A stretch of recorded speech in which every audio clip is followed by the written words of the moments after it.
To Iraq, where the U.S. has sent 120 more military advisors to assess the humanitarian crisis that amounts to a modern-day exodus. Thousands of civilians, religious minorities fleeing an onslaught of violence by these ISIS militants. In just one day, tens of thousands of Christians fled villages like Karakush and Bartilla, just about 25 miles away. Most have come here to Erbil with nothing more than the clothes on their back. They have crossed a mountain on foot in the desert heat, forced to flee their homes, driven by their fear of ISIS. This woman says militants beheaded several men in her village and mounted their heads on the hoods of cars. ISIS is well armed, but sheer terror may be their most powerful weapon. Crucifixions, men tied together and marched to their deaths, shot in the head.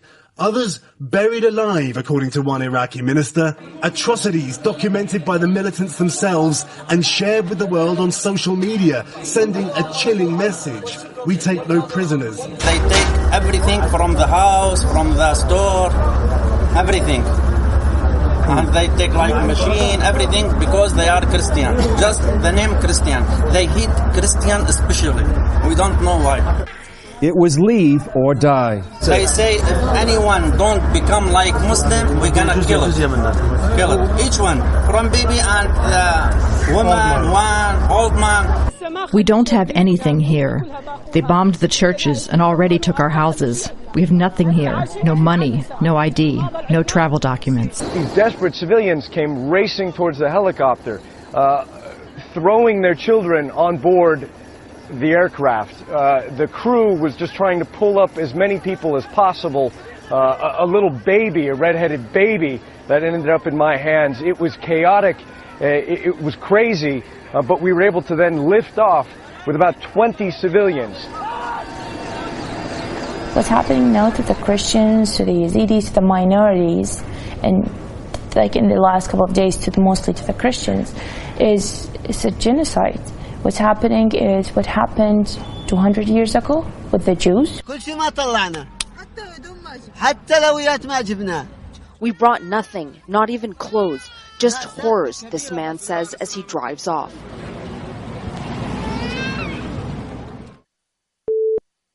This commander-in-chief has no strategy, he has no vision. Iraq and Syria combined represent a direct threat to our homeland.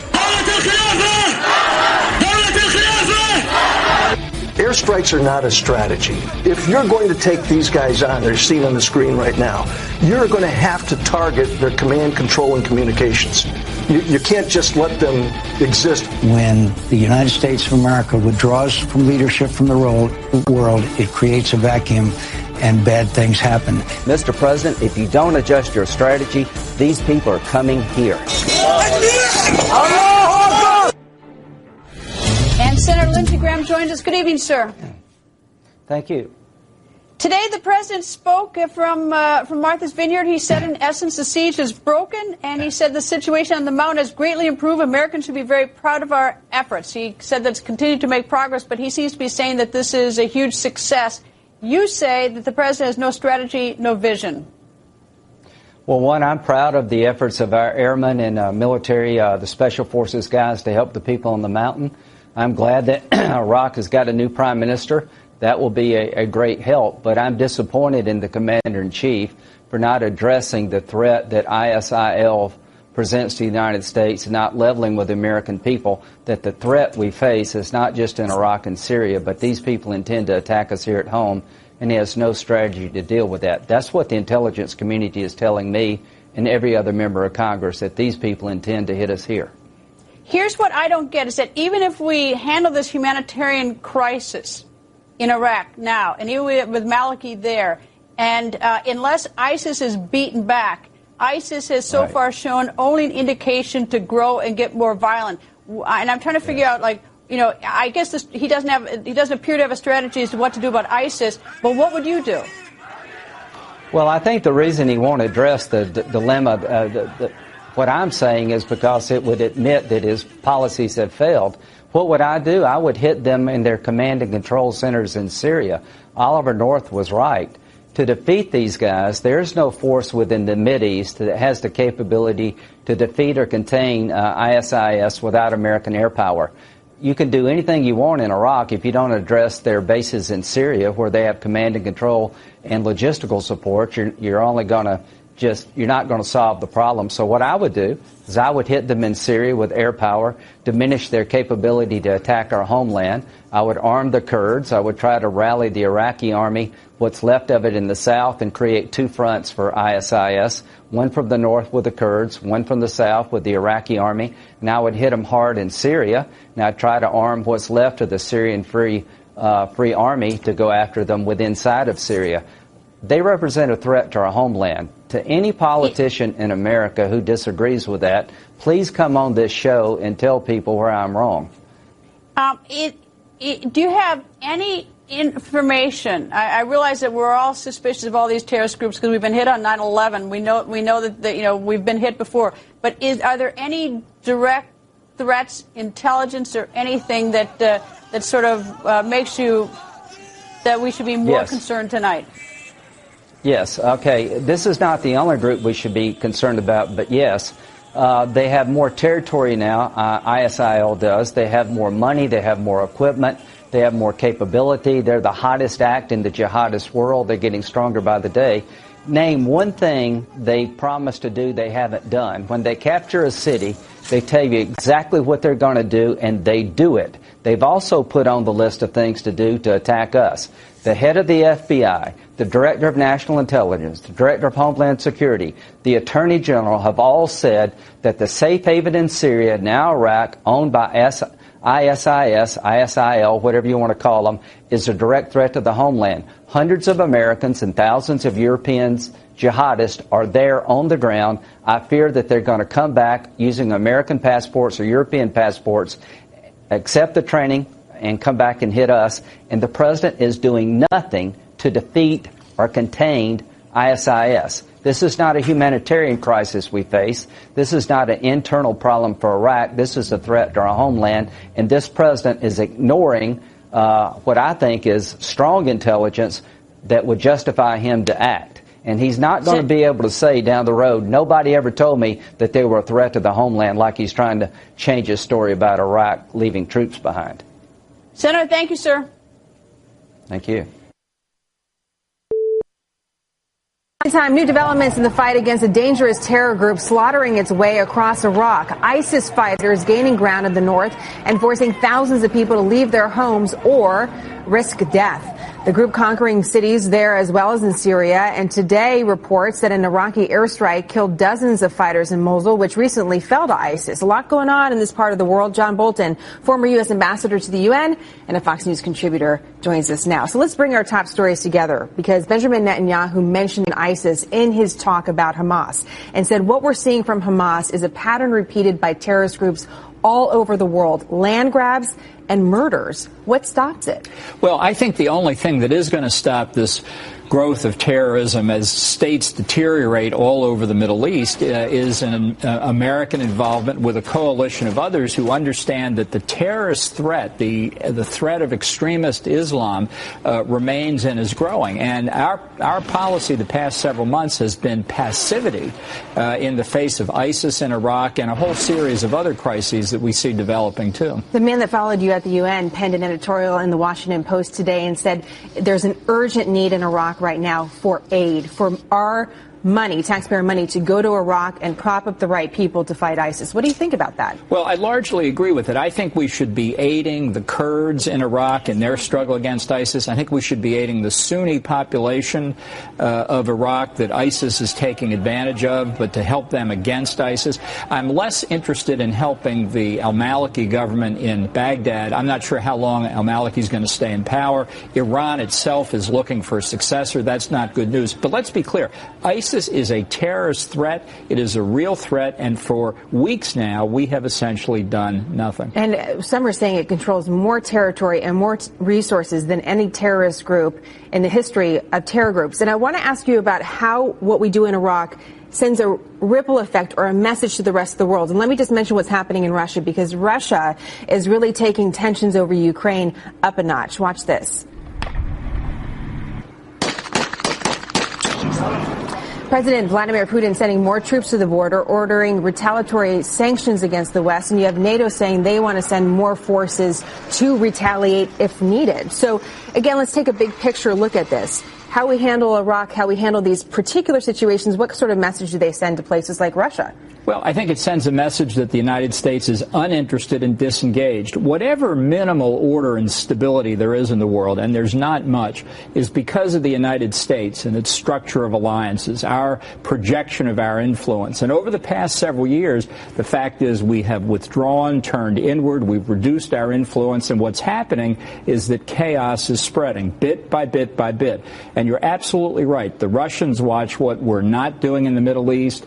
The Chinese watch what we're not doing in Ukraine, and I think a pattern is forming. Let me ask you a simple final question. How do you choose, though, with everything that's happening in the world, how do you choose which is at the top of the priority list to send that message to everybody else out there that the United States is involved and is watching? Well, there's a long list of priorities, but I think the main threat that we face today is the threat of nuclear proliferation, and it comes from Iran, the same country that arms and finances Hamas and Hezbollah, that backs the al-Maliki regime in Iraq, the Assad regime in Syria, and we're doing next to nothing except negotiating with Iran, hoping that they will voluntarily renounce their nuclear weapons program, which is a charade.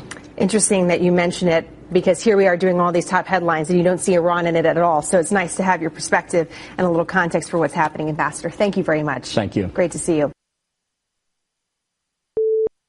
Charles, I look at this president, I look at him on vacation, I look at the situation in the world, and I think to myself that for a guy that once said that the deal you make with the American people is if you give me this job, that means you don't have leisure, you don't have family time, you don't take vacations.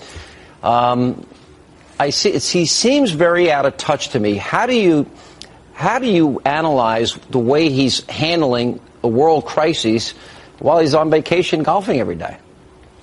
Well, I draw the sense of indifference, distance, lack of interest, less from the fact that he's golfing, but even when he's in the White House, from the tone he adopts, the way he speaks in a flat, emotionless way when he's talking about Iraq or Ukraine, as if, these are not the things that interest him.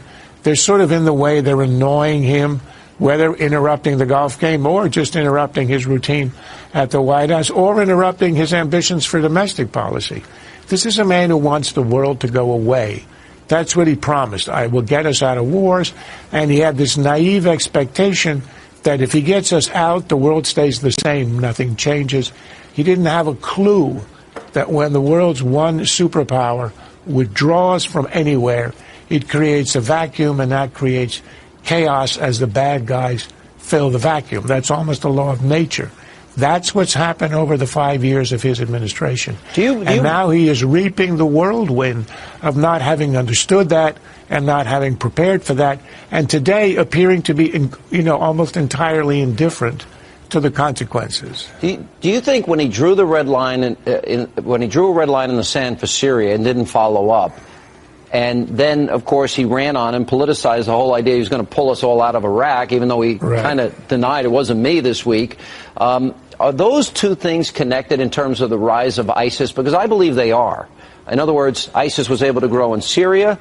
I think the vacuum that was created because we left and didn't provide intelligence and training left a vacuum in Iraq. Do you agree with that? There's no question about that. Obama likes to say, and he said during his re-election campaign, I ended the war in Iraq. He did not end the war in Iraq. David Petraeus ended the war in Iraq. And he managed to actually extricate us with a victory. Al-Qaeda in Iraq was not only decimated and defeated, it was humiliated. Its fellow Sunnis turned on Al-Qaeda, joined us, the infidel, in defeating him and driving him out. They incubated anew in Syria, in a place where, against the advice of his own Secretary of Defense, Secretary of State, CIA Director and Joint Chiefs of Staff chief, against all that advice, he would not supply and arm the secular rebels. And in the vacuum created, again, the vacuum that happens when you withdraw American power and American influence. In the vacuum, al-Qaeda in Iraq was resurrected as ISIS. It became strong. It was unmolested there. And now it created this invasion of Iraq and the trouble that we see. This is a directly traceable cause and effect. All right, Charles Krauthammer, congrats on the book. Always good to see you. Thank you, sir. Pleasure. Thank you.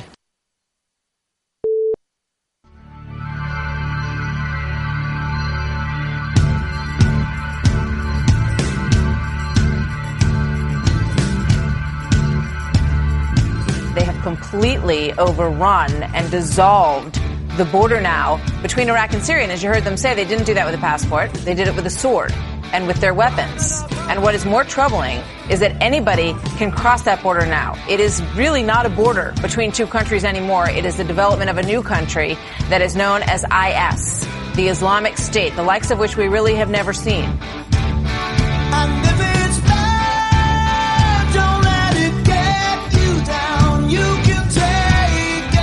Welcome back to the broadcast, everyone. In just moments, Senator Lindsey Graham is going to be joining us. Before he does, I want to be able to tell him how many people we have signing these petitions.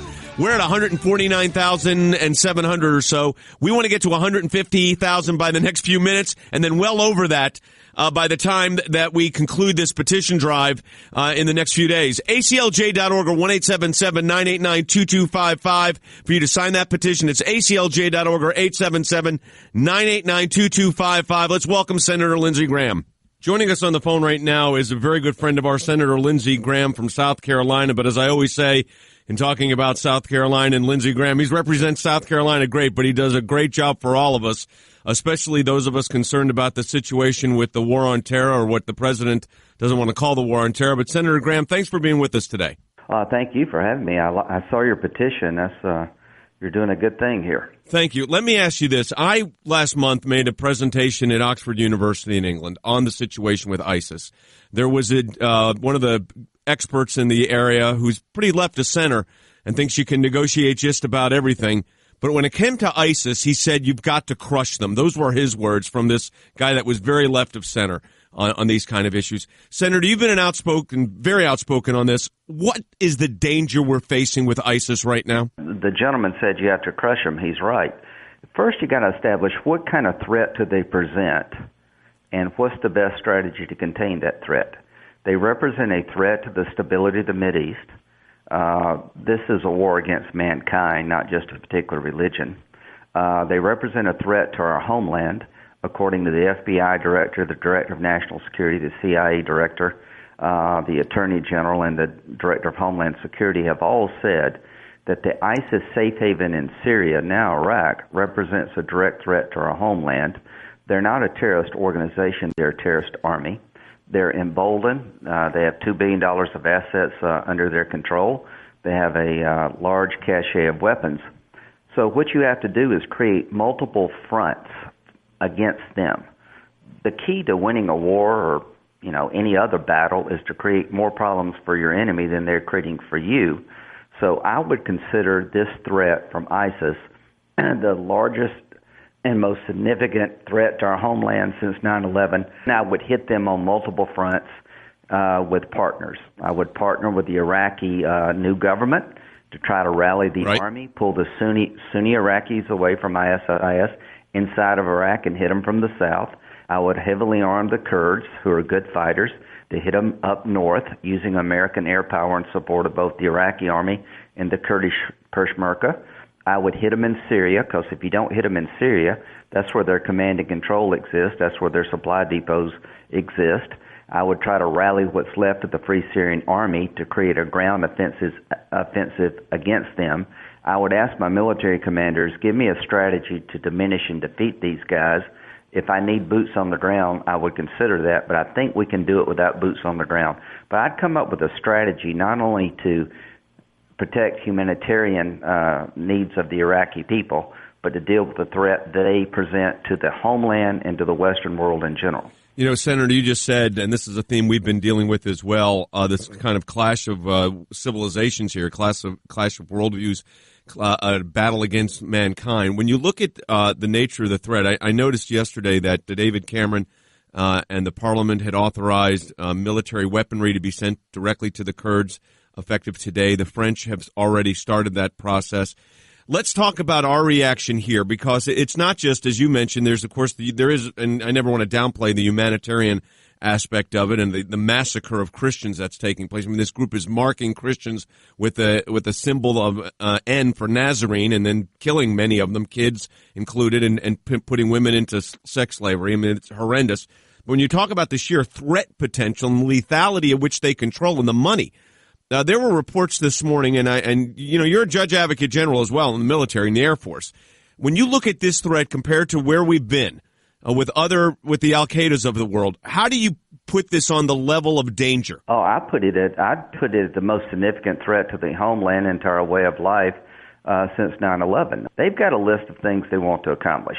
They want every Muslim in the region to bend to their will. They want an Islamic caliphate that has to adhere to the most extreme Sunni version of Islam. And when they conquer a town, they impose that form of religion. If you're a Christian or you're a Shiite, you're an infidel, and you know, your fate is certain.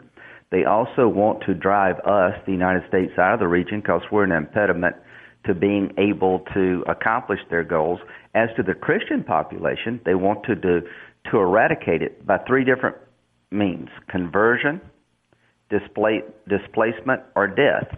And they're actually executing their battle plan. Yep. They want to destroy the state of Israel, and on the list is to strike the American homeland. My problem with President Obama is he doesn't level with the American people. Every intelligence agency in America has told members of Congress and the president this is a great threat, growing in nature, and the president talks about internal politics inside of Baghdad. He doesn't understand, I believe, that his lack of strategy to deal with this threat is allowing these guys to get stronger, and he will not go where I want to take him, because if he did, it would be an admission that his foreign policy of leading from behind, a small footprint, disengagement has failed. He's vain and stubborn to a fault. You know, I get this sense, Senator, that he's almost blinded by this kind of I wouldn't put on the same level of Chamberlain necessarily, but he's almost blinded by a desire to appease, as if you kind of work the situation and make a speech, it'll go away. I mean, the White House is claiming victory because the people that were on top of the mountain, the numbers weren't as great. A lot of people were able to get out because of our United States Air Force. But that we kind of characterize ISIS as water. They go to the area of least resistance and then use every power they have to move forward. So they get off the mountaintop and they go to another place. This threat isn't over because the mountain, so to speak, has been liberated. Yeah, I think that's a pretty good summary. I think what the president's trying to do is not embrace the reality of the failure of his foreign policy. We told him 3 years ago that if you don't deal with Syria decisively, a vacuum will be created in Syria. There was a moment of opportunity to take Assad out. Hezbollah came to Assad's aid. Russia came to Assad's aid. Iran came to Assad's aid, and we backed off from the Syrian Free Army. These foreign fighters called ISA moved from Iraq into Syria. They come from all over the world, and his bad bets have blown up in his face. His indecision over a 3-year period has caught up with him and is going to catch us here. President Bush made many mistakes early on in the Iraq War. He underestimated the number of troops we'd need to bring security to Iraq. We wrote it off as a few dead enders. Back then, Senator McCain and myself criticized President Bush, asked for Rumsfeld to be fired because he didn't understand the threat. President Bush, to his credit, adjusted his strategy. Right. All leaders make mistakes. The key to being a good leader is how you adjust your strategy. He is playing to our war weariness. He is worried more about his left base than I think he should, and he's not rising to the moment. And as a Republican, I will help him, give him what support I can to defeat this enemy. I will not empower his behavior to allow this enemy to get stronger because of domestic politics. All right, we've got more coming up with Senator Graham, but before we go to the break, you go to your phones, folks, at 1-877-989-2255. You heard what Senator Graham said. You realize the nature of the threat. We can fight back and we can win this. ACLJ.org or 1-877-989-2255. That's ACLJ.org or 877-989-2255. By the way, the UN says the humanitarian crisis is still at its highest level.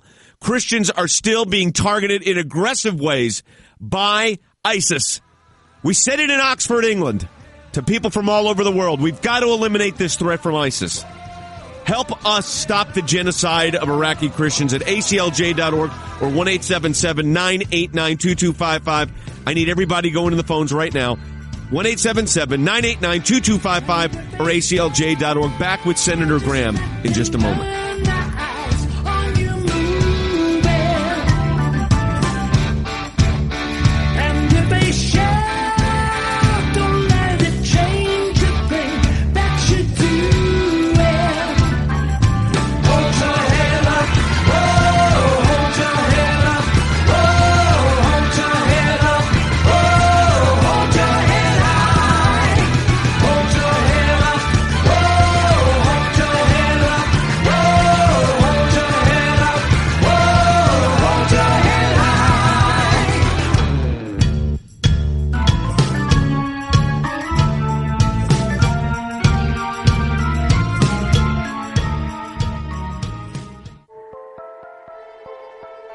The American Center for Law and Justice is on the front lines, holding the Internal Revenue Service accountable for a targeting scheme aimed at conservative and Tea Party groups. The ACLJ represents 41 organizations in 22 states in the largest lawsuit against the IRS on behalf of targeted Americans. Now it is time for the story to be told. The ACLJ has put together a short movie telling the story and explaining the high stakes of our fight against IRS abuse.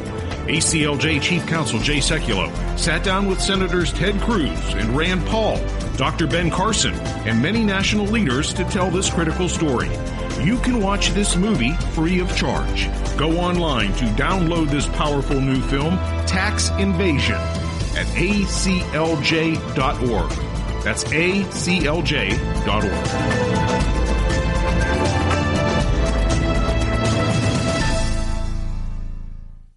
It's an atrocity that's unfolding half a world away. Thousands of Christians being murdered, slaughtered by radical Muslims. A deliberate and calculated attempt to wipe out the Christian minority in Iraq. The terrorists targeting Christians are known as the Al-Qaeda of Iraq, and their brutal tactics are designed to accomplish one goal: remove Christians from Iraq.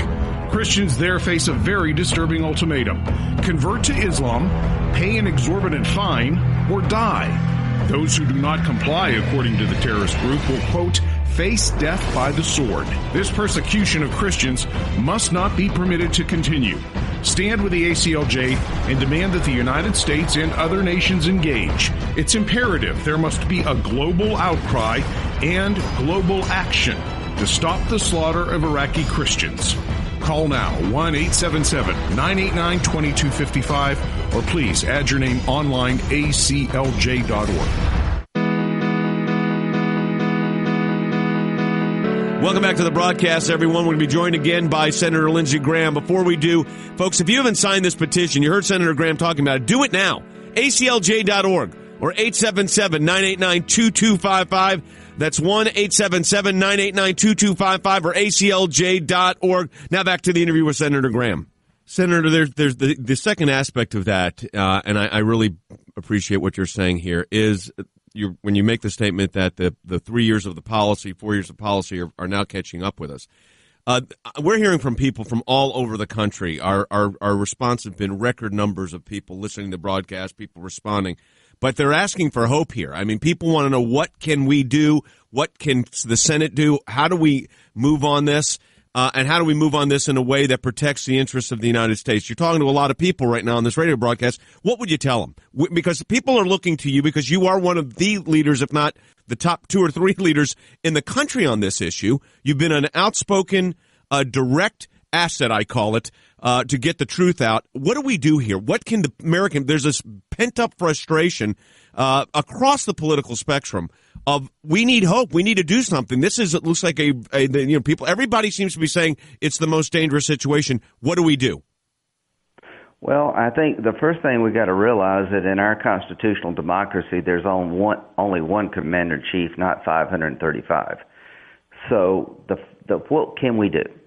As a Republican, I am trying to stamp out this disengagement strategy that's also in existence in our party. There are members of my own party who want to take a laissez-faire, let's lead from behind, Fortress America approach to radical Islam. Radical Islam won't defeat itself. Somebody has to engage. The good news for us is that Muslims throughout the world, generally speaking, do not want to live under this ISA thumb, that Western Europe is threatened to. There is a coalition within the Mideast and Western Europe that we could form that could deal decisively with this problem, but it takes leadership. What can you do? You can sign your petition. The petition you have to protect Christian populations is long overdue. You can send it to every member of the House and the Senate. There's political fear in America that if we talk about re-engaging in war in the Mideast, that somehow you're risking your job. My job is to be honest with the people of South Carolina, clearly define the threats we face. Here's the threats we face. Radical Islam is stronger than ever. There are more terrorist organizations, more safe havens, with more money, more capability, and more weapons to strike the homeland than before 9/11. Bin Laden was killed. That was a seminal moment held as the turning the tide of battle. From Bin Laden's death to now, there are more terrorist threats than ever against our homeland. It's just not in Iraq and Syria. It's in Libya. It's in northern Africa. So what can your audience do? You can pray for the people of Israel because they're under siege by radical Islamists. You can pray that our country's leadership will wake up and deal with the radical Islamic threat that is not just a war against Christians. It's a war against a loving God and mankind, and there is no place for second. There's no prize for second place. Rally our political leadership. Don't let them off the hook. I've made a challenge all over America to any member of Congress. If you disagree with my assessment that they represent a threat to the homeland, ISIS, please come forward and let's have that debate. Have you not been to these meetings I've attended? Have you not been listening to what our intelligence community says? So, one, I want to call out every member of Congress. Do you agree that they are a threat to the homeland? Can you find a force within the Mideast that can defeat this threat without American air power as a minimum? What is your strategy to keep the war from coming from there to coming here?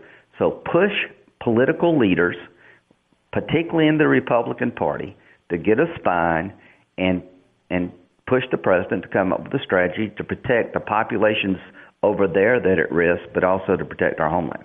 You know, there's an interesting quote, Senator. I appreciate what you just said, from Benjamin Disraeli, the British Prime Minister.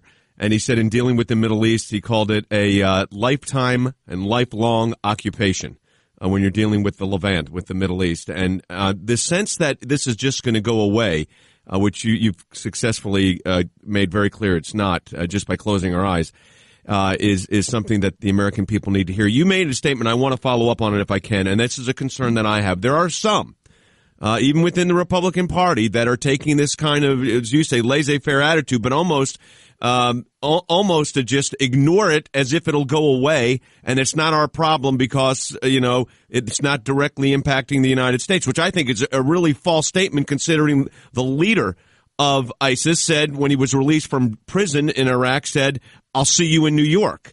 But we've got to get that across to members, of course, Democrats and Republicans, but even within the Republican Party, the Republican members of Senate, there are some that are saying that position.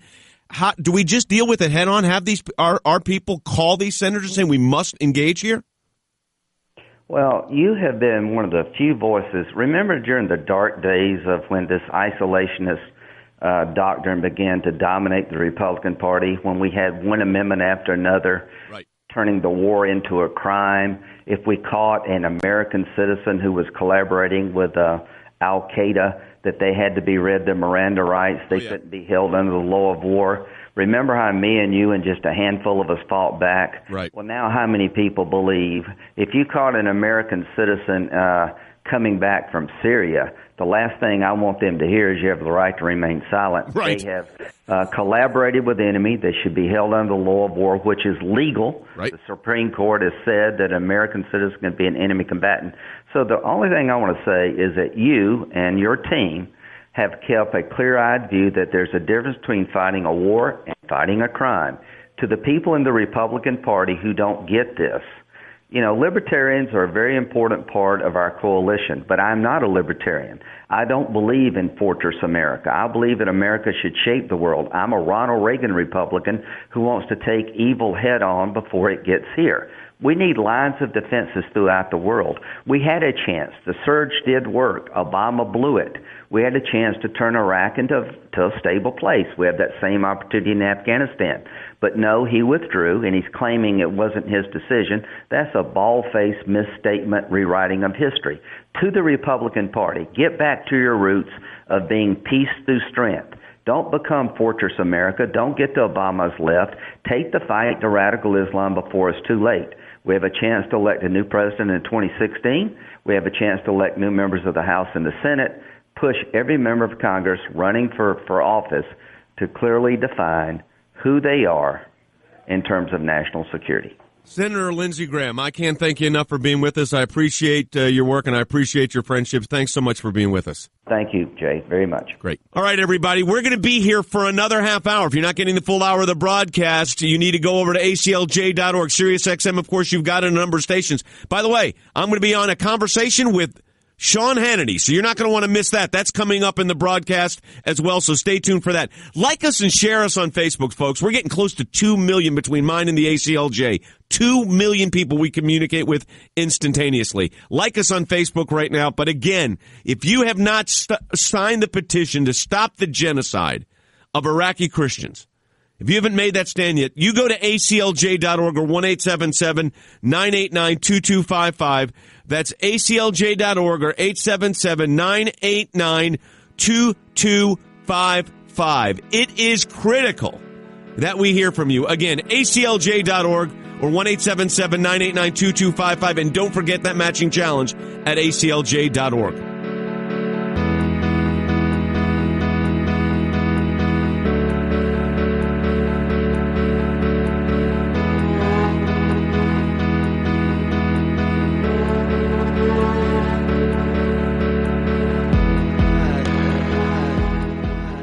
Those who do not comply, according to the terrorist group, will, quote, face death by the sword. This persecution of Christians must not be permitted to continue.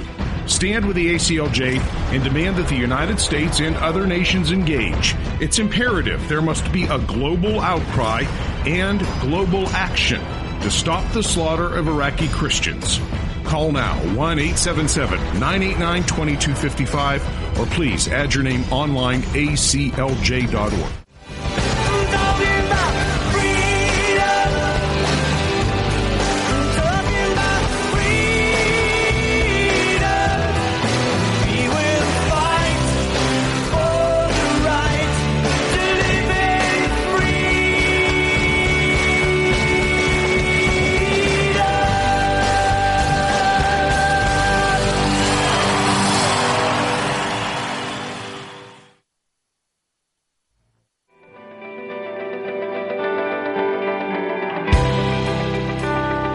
Welcome back to the broadcast, everyone. Jam-packed program. We just had Senator Lindsey Graham. Than Bennett's in her office in Washington, D.C., and I'm going to be playing in a moment after the break my conversation with Sean Hannity on this very topic, including the situation with Pastor Saeed Abedini. Don't forget to pray for Saeed Abedini.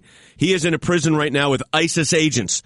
The Iranians have arrested them, these ISIS agents, because they consider them a threat to the Iranian regime. That's the Sunni ISIS and the Shia Iran, and that's part of the internal conflict within Islam. Now, having said that, the reality is we are also mobilizing at the UN. We've sent our first series of documents in to the UN on the Israel situation with Hamas. We're also doing that as it relates to the situation in Iraq and Syria. And we also need to be concerned about Jordan, folks. I think ISIS is going to merge and morph towards Jordan. And that's right on the border then with Israel. That's an adjoining state. So you could have serious trouble. And there's good cooperation between Israel and Jordan. You get ISIS in the mix. It could be a really dangerous situation. Then what are you hearing? Well, I know everybody's they're on leave, but we're hearing from their staff. What are you hearing?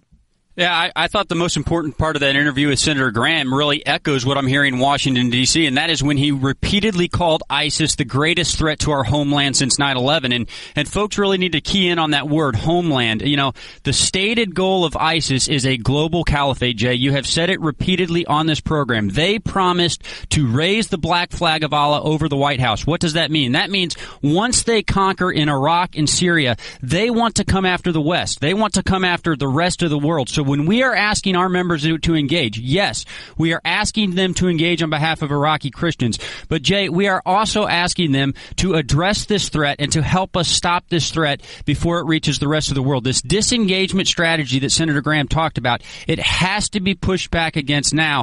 Otherwise, the rest of the world is in the target of ISIS. You know, it's interesting because Senator Graham said this isn't a Republican issue. He said friends within his own party have got to toughen up on this issue. And of course, he said everybody that's running for the Senate and for the House, both sides, Republican, Democrat, need to be talked to by the American people. You have the right to do that and express your concern here. I mean, we're talking about a serious...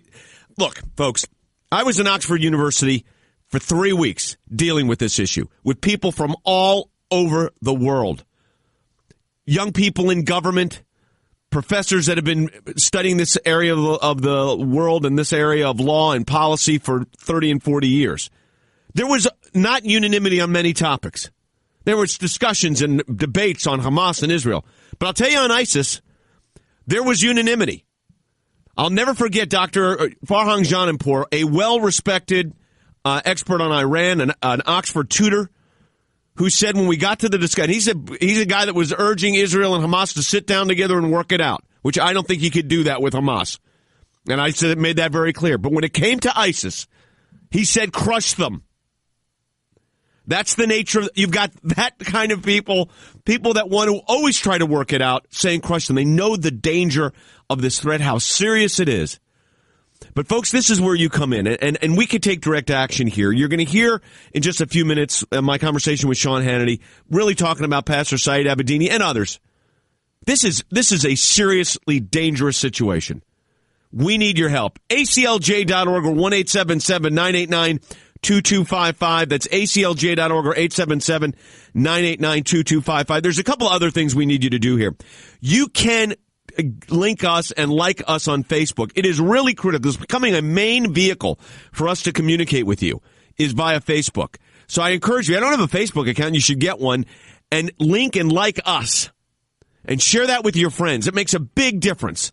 Also, we're in that matching challenge campaign. It's gone great, by the way. We've hardly even mentioned it on air, but our donors and members are supporting in a huge way. You can do that easily at aclj.org. Any amount you donate, we get a matching gift for. But, folks, everybody needs to sign on to this petition. That's 1-877-989-2255. That's 877-989-2255 or aclj.org. Also, let me ask you to do this. We're going to be on with Greta Van Susteren tonight. I'm going to be on with Naghmeh. I think Franklin Graham's going to be on as well, talking about the situation with Pastor Saeed. Pray for us. Pray for Naghmeh especially, that she can again articulately, as she's done so well, communicate the danger that her husband's in and mobilizing people around the world to pray for their family. We'll be back with more, including my interview with Sean Hannity, in just a moment. It's an atrocity that's unfolding half a world away. Thousands of Christians being murdered, slaughtered by radical Muslims, a deliberate and calculated attempt to wipe out the Christian minority in Iraq. The terrorists targeting Christians are known as the Al-Qaeda of Iraq, and their brutal tactics are designed to accomplish one goal: remove Christians from Iraq. Christians there face a very disturbing ultimatum: convert to Islam, pay an exorbitant fine, or die. Those who do not comply, according to the terrorist group, will, quote, face death by the sword. This persecution of Christians must not be permitted to continue. Stand with the ACLJ and demand that the United States and other nations engage. It's imperative there must be a global outcry and global action to stop the slaughter of Iraqi Christians. Call now, 1-877-989-2255, or please add your name online, aclj.org. The American Center for Law and Justice is on the front lines, holding the Internal Revenue Service accountable for a targeting scheme aimed at conservative and Tea Party groups. The ACLJ represents 41 organizations in 22 states in the largest lawsuit against the IRS on behalf of targeted Americans. Now it is time for the story to be told. The ACLJ has put together a short movie telling the story and explaining the high stakes of our fight against IRS abuse. ACLJ Chief Counsel Jay Sekulow sat down with Senators Ted Cruz and Rand Paul, Dr. Ben Carson, and many national leaders to tell this critical story. You can watch this movie free of charge. Go online to download this powerful new film, Tax Invasion, at aclj.org. That's aclj.org.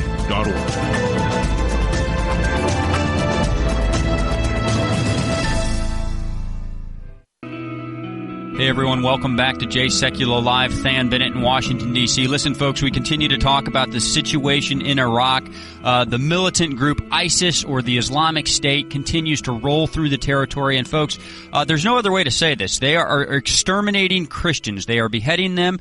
They are executing them in cold blood. And folks, I want to speak about this a little bit more broadly in the next segment of the broadcast. But in this segment, I actually wanted to play for you an interview that Jay did on Fox News talking about this situation and talking about how it is specifically impacting the plight of Pastor Saeed Abedini. As you know, he is in Rajah Shah prison, and he has been threatened by inmates inside the prison who claim an allegiance to ISIS. They have threatened to kill him. So, folks, even prisoners who are not actively engaged with ISIS as they roll through Iraq are finding a way to join this radical jihadi movement. And in this case, it is targeting Pastor Saeed Abedini, who is, of course, a U.S. citizen and has been in prison. It will be 2 years coming up on September 26th. Jay was on with Sean Hannity on his radio broadcast yesterday talking about this situation and how the two merge and really impact each other. I wanted to play that interview for you now. Let's go ahead and roll it. Dear President Obama,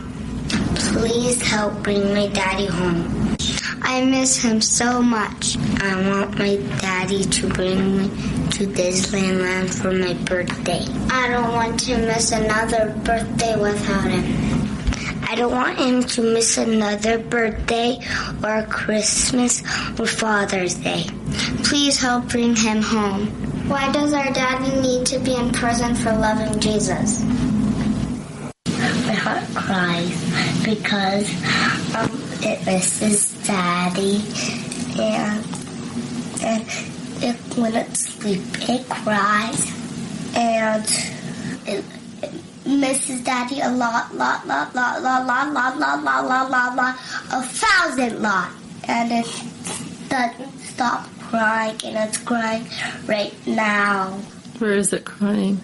How do you know it's crying? Because I feel it. Oh, your heart is crying? Yeah. Oh. I pray that I'll come back home, but he's still not back home. That is the daughter of American pastor Saeed Abedini, and of course he is being held in an Iranian prison. And the American Center for Law and Justice has been working hard to get him freed. We've had very little help and support from the Obama White House. Now, Pastor Abedini is now facing death threats from ISIS terrorists who are being held in the same Iranian prison where the pastor is being held. And he has been able to communicate with family members and let them know that he fears for his life and that he was told that ISIS prisoners plan to murder him because of his Christian faith. Now, this is all part of our top story of the day, which is what is evolving into a Christian Holocaust, the rise of radical Islamists and their desire to literally rid the world of Christians and Jews. And what is the president going to do about it as he's on vacation? Jay Sekulow is back with us. Jay, you've been on this issue for a long time. It's a very important one. We're not making a lot of progress here, unfortunately. No, and Sean, you said it right. I mean, you've got, between Hamas trying to kill Jews in Israel, and you did a fantastic job in covering that. And then you've got ISIS killing Christians in Iraq and in Syria. And now the complicating factor for Saeed Abedini's case, if it wasn't difficult enough that he was being held in an awful prison, the worst prison in Iran, by militant Iranian Revolutionary Guard members, this is how bad ISIS is, that the Iranian Revolutionary Guard have arrested ISIS agents that were operating in Iran because they're so dangerous. Unfortunately for Saeed Abedini, they placed those ISIS agents inside his prison at Raja Shah prison in Iran, and they have made it not only clear, Sean, they have gone into his cell. Now, there were other prisoners there that stopped the death of Saeed Abedini from taking place, but they want to kill him because he's a Christian. And I will tell you this, and you know this, the Iranian guards are the only thing that's standing in the way right now between Saeed Abedini's life and death are a lot of people praying all over the world and people talking about it like you, and I really appreciate that. And some of those other prisoners that have been ministered to by Saeed Abedini while he's been in prison. That's the only thing that's keeping him alive right now, and the president does not need to simply ask for his release. This needs to be a demand. We're at the table with the Iranians, and we haven't gotten an American out of jail. And this is absurd, but this goes with the policies of the administration. They picked the wrong side on every single battle, but we need their help on this and the help of other governments, too, to get this guy out. What I see happening simultaneously, I keep talking about this, and that is the rise of, ISIS is as brutal as Al-Qaeda has been. They are far more evil, brutal in their tactics. I mentioned a story earlier about ISIS cutting a 5-year-old Christian boy in half. They're now telling people to either convert to Islam or die. And I don't see a whole lot of movement, effort, understanding of radical Islam as the root cause of this. Same thing with all these groups that threaten to wipe Israel off the map.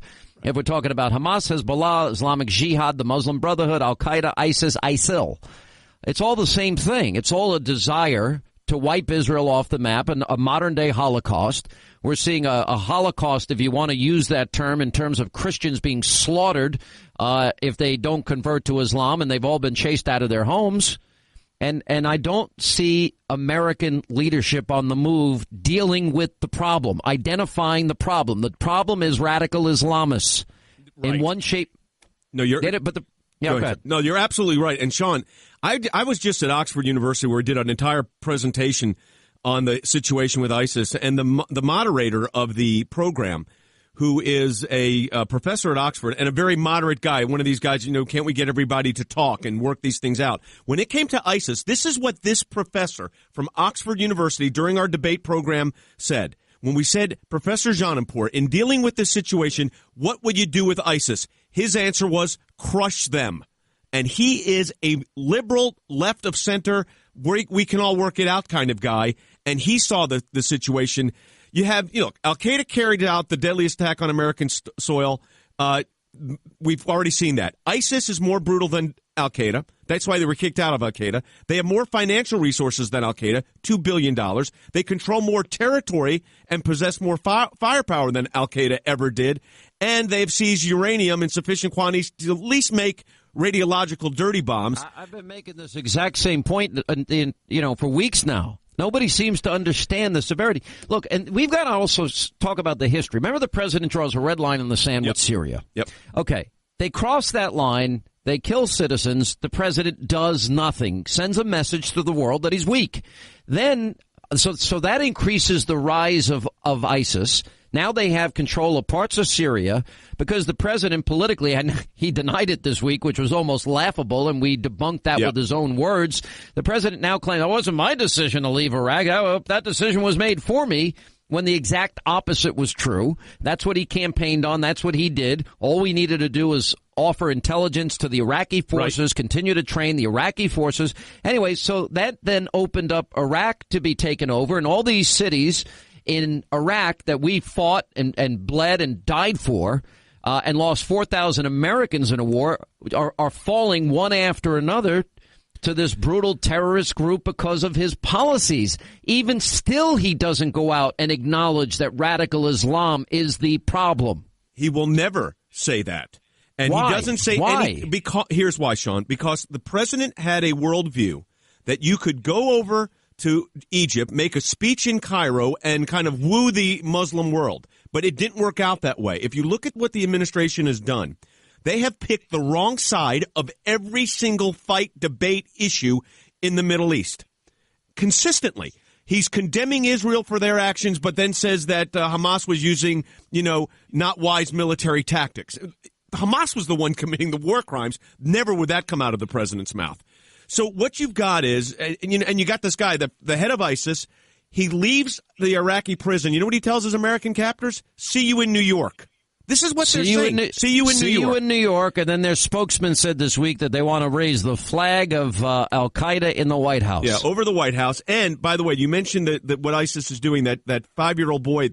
There's been many of those kids that have been decapitated or cut in half. I know the pastor, the Anglican bishop or vicar of Baghdad. Listen, but we can't even get the president to pick up the phone and tell Mexico to release Sergeant Tamarisi, for crying out loud. Right. How do we expect them to pick up the phone and challenge the mullahs in Iran? Well, this is the fundamental problem that we have. So how do you go when you've got an administration that is bent on doing nothing significant to help, which could be a genocide taking place before our eyes?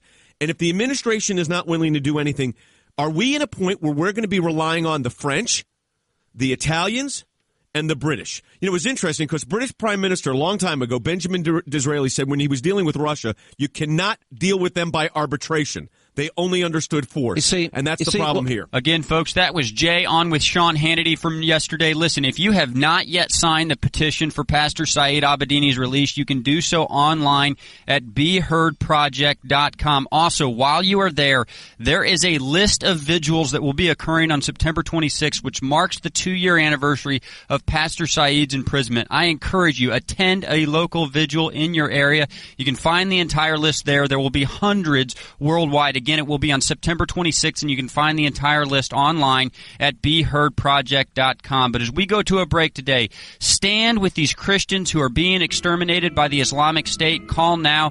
877-989-2255, or sign online at ACLJ.org. After this break, part 2 of Jay's interview with Sean Hannity. This is Jay Sekulow, Chief Counsel for the ACLJ. The battle to defend our religious freedom is being fought in courtrooms at the highest level. The need for exceptionally trained lawyers to protect our future is vital. Regent University School of Law is the nation's preeminent Christian law program for anyone considering a career in law today. ABA accredited Regent Law ranks top 10 in the nation in faculty according to the Princeton Review. With over 66 awards, Regent also placed in the top 2 in the Oxford University Global Moot Court Championship, besting both Oxford and Cambridge. The ACLJ is located on Regent's campus in Virginia Beach, Virginia, offering students an unprecedented opportunity to work on landmark Supreme Court cases through our association. Real-world training by real-world lawyers for today's unprecedented challenges. Come and study law where the law began. For information, go to regent.edu/law. That's regent.edu/law.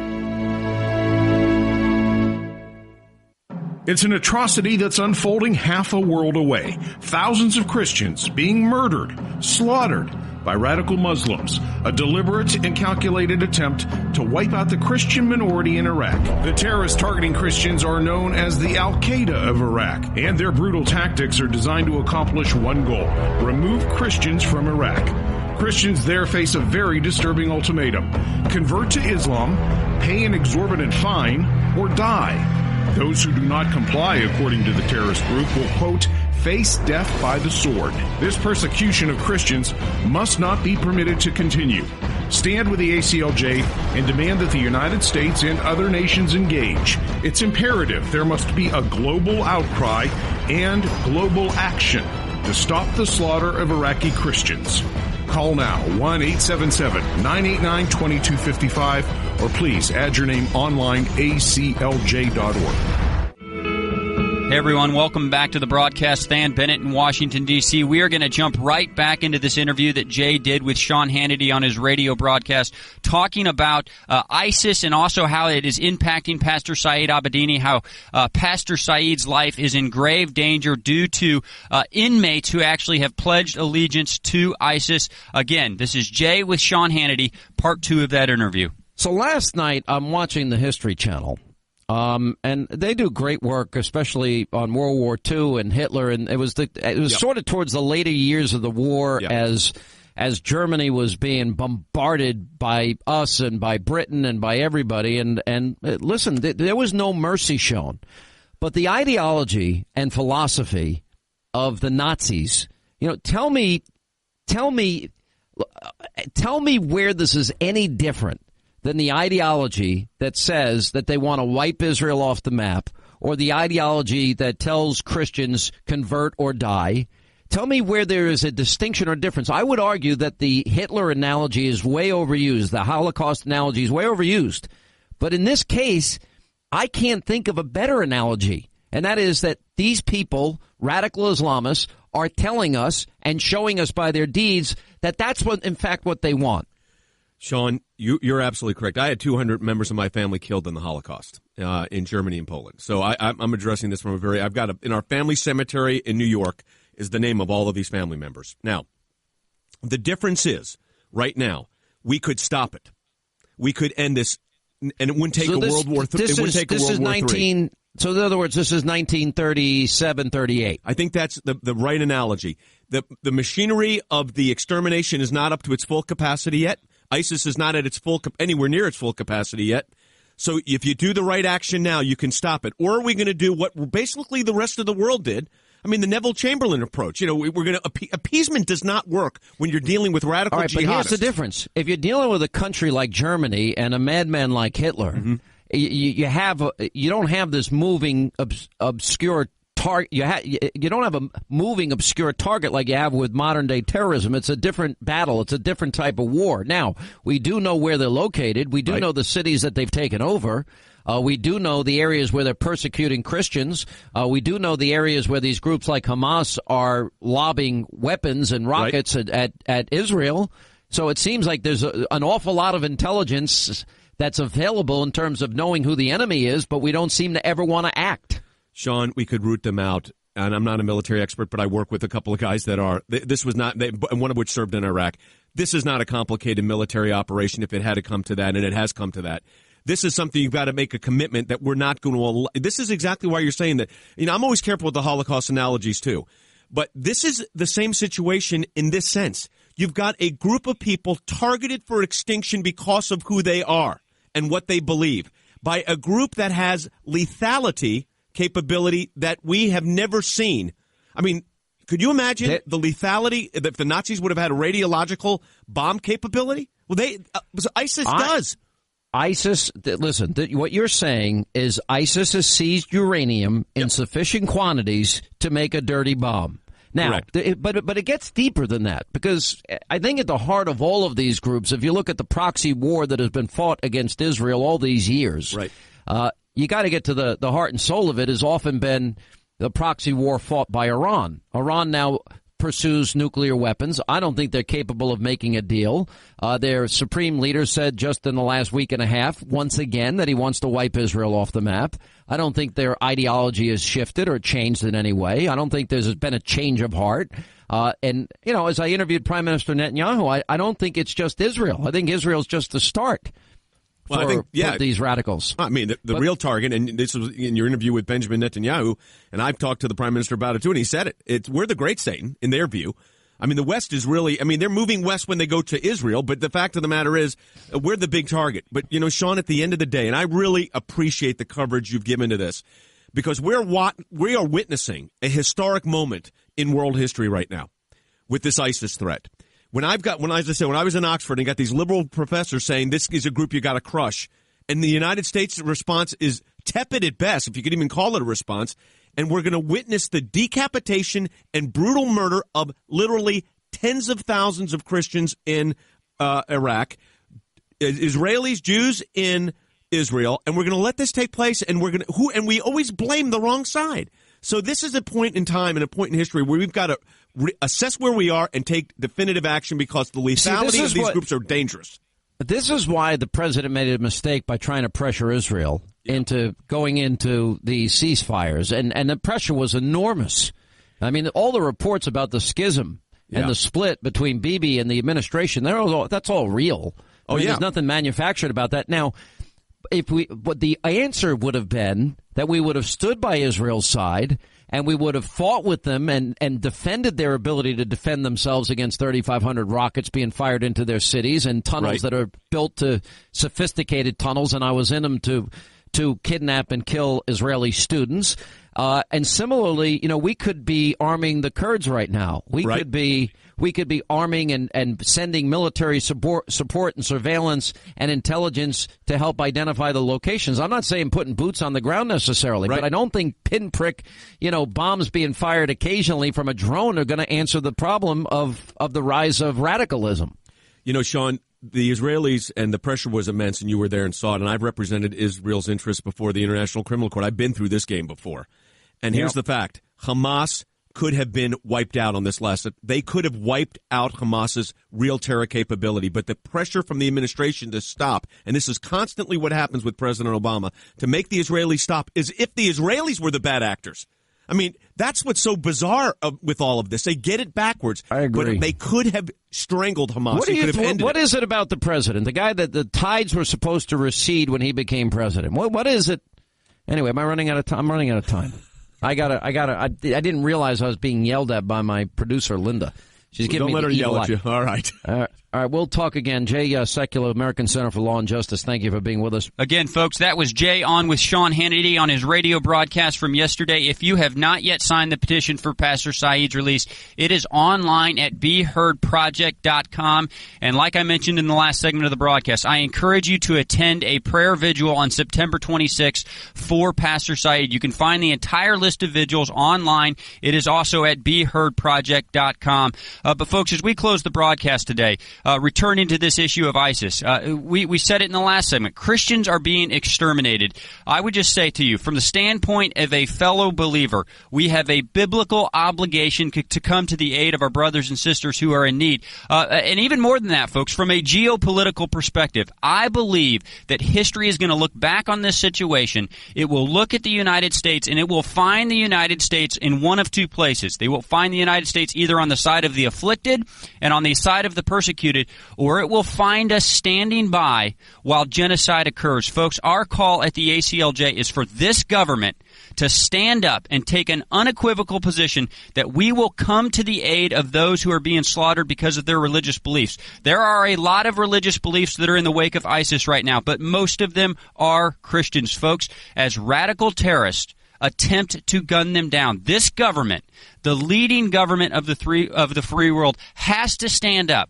We have to stand in that gap. We have to look that raw evil in the eye, and we have to stop it from seeking to destroy those who are innocent and who are standing in its way. We ask that you would stand with us in that call of this government, insisting that the United States government take a lead in this effort. Call now 877-989-2255 or sign online at aclj.org. We'll talk to you tomorrow.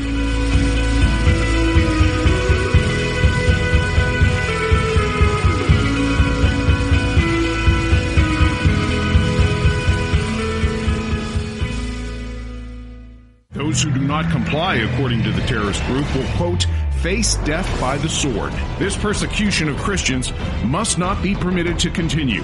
Stand with the ACLJ and demand that the United States and other nations engage. It's imperative there must be a global outcry and global action to stop the slaughter of Iraqi Christians.